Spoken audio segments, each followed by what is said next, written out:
who had a tiny white dog named Poo Poo.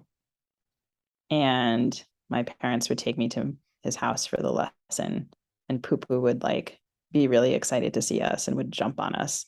And I found this terrifying. Um, so I would always have to kind of like brave, sort of get my courage together to go to my lesson. And it would only take about 10 seconds. I now own a dog.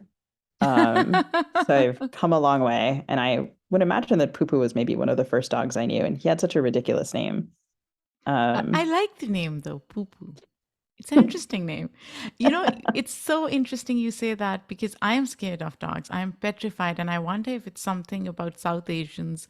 But I have been told I should get a dog and then I will get over the fear. And I'm really thinking of doing that. And the other day I was at this shop and there was a dog inside, and the dog was so cute and so mellow in a way. And I really wanted to go and pet the dog, but then I was like, I don't know, what if the dog jumps on me or something? So I didn't do that. But yeah, I am scared too. well, I was scared of dogs for a long time. And then um, I guess, and I do think that it does have something to do with being South Asian, at least in some countries. In Sri Lanka, in Colombo, there's a significant population of street dogs. I have relatives who have been, say, chased by a pack of street dogs, and there is also rabies. And they are Um, aggressive. yeah. And so, for example, I know someone who old school had to get the full series of rabies shots back when they used to give them to you in the stomach. Hmm. And I think it was quite painful. And then also that the dog that had bitten them was a family dog.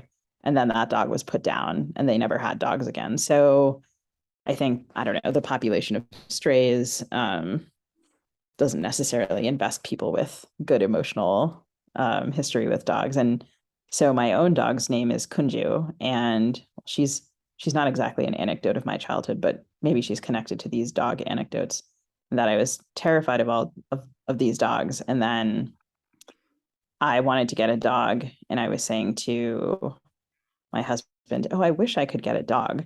Because I Yeah. had made friends with many dogs in the intervening years, and was kind of like, "Oh, I wish I could get a dog." And he was like, "Why can't you get a dog?" And I was like, "Oh, I mean, I guess I have a sibling who's allergic to dogs. My parents don't particularly like dogs, and I thought maybe they'll never visit me." And then he was kind of like, "We could figure that part out if you want to get a dog. I mean, we could always board them or something." And so he kind of went online, and we were looking for dogs. So then I applied for dogs, and I was very goody two shoes in my application. I was very honest and sort of answered all of the questions very forthrightly, like, well, I babysat some dogs and I really like them, and that's why I want to get one. And I think I'm ready. And it turns out that what you really need to do is like apply very aggressively and be like, I've never wanted anything so much as a dog in my whole life. Like, I work from home and I've had 17 dogs before, and my uncle is a veterinarian. And I mean, this is not literally what he wrote, but I think he was much better at applying for a dog than I was. I was sort of tentative and like, I think I might be good enough. Please let me into your club. And so he got a successful application, but then it was early in the pandemic and it was very hard to get a dog. Everyone wanted a dog. And in Minneapolis, there were 12 Havanese puppies and 400 applications. And so we kind Wow. of really, yeah, we were like, we're not going to, that's like harder than getting into college. Like, we're not going to, we're not going to succeed in getting one of these like tiny, adorable puppies. And then he found this dog online at a shelter called For Love of Dog, for the number LUV of dog. And it was in the Fargo Moorhead area. And so he found a particular dog, and she looked so frail and tiny, and Ah. she just had surgery, and her name was Dolores. And I kind of looked at this picture of her and I was like, I don't know, she looks like maybe we wouldn't, I don't, she seems kind of frail and like we're very high energy, maybe it wouldn't work out. And he was like, I think this is the dog. And I Hmm. was like, "Are you sure?" He was like, "Look at her face." And I was like, "Yeah, but like maybe she just had knee surgery. Maybe she can't really run around, like, and we wouldn't know how to take care of her." And he was like, "This is the dog." Um, So I was like, okay, if you're sure. So we drove up there to get her. Um, and because it was the pandemic, it's like a 4.5 hour drive. So he planned all these stops that he thought would be safe. And several of them were like we went to a restaurant that we thought would be safe and like no one was masked and the food was disgusting. So we like kind of fled.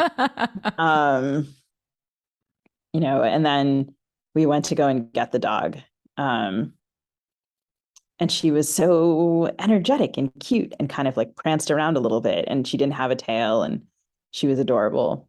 And her foster mother said, well, if you'd like to take her, you can. And she was the foster mother's something like her 73rd dog. And Oh, wow. she was on the verge of tears, giving her up, and she kissed her goodbye. And her name was Dolores.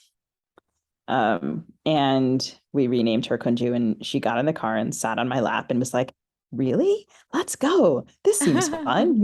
You guys seem nice. And so I'm holding her on my lap, like, I don't know, effectively, like I've never had a dog in my lap before, which I probably borderline hadn't. Were you I was like, scared at the time? I wasn't scared of the dog. I was scared that I would like hold her wrong or like Ah, I don't know, that she wasn't having fun. I wanted her to have a quality experience, you know? so you were scared for the dog, not of the dog. I Okay. wasn't scared of the dog. She was actually our great good luck is that she was reasonably trained by someone. I think she was a breeder release, but she knows basic commands and we didn't teach them to her. And I don't think we would have known how. So she's a very sweet dog and she just is pretty well behaved by nature. And I think a lot of rescues have had a hard time and haven't necessarily emotionally recovered from it. Hmm. And she has a little bit of abandonment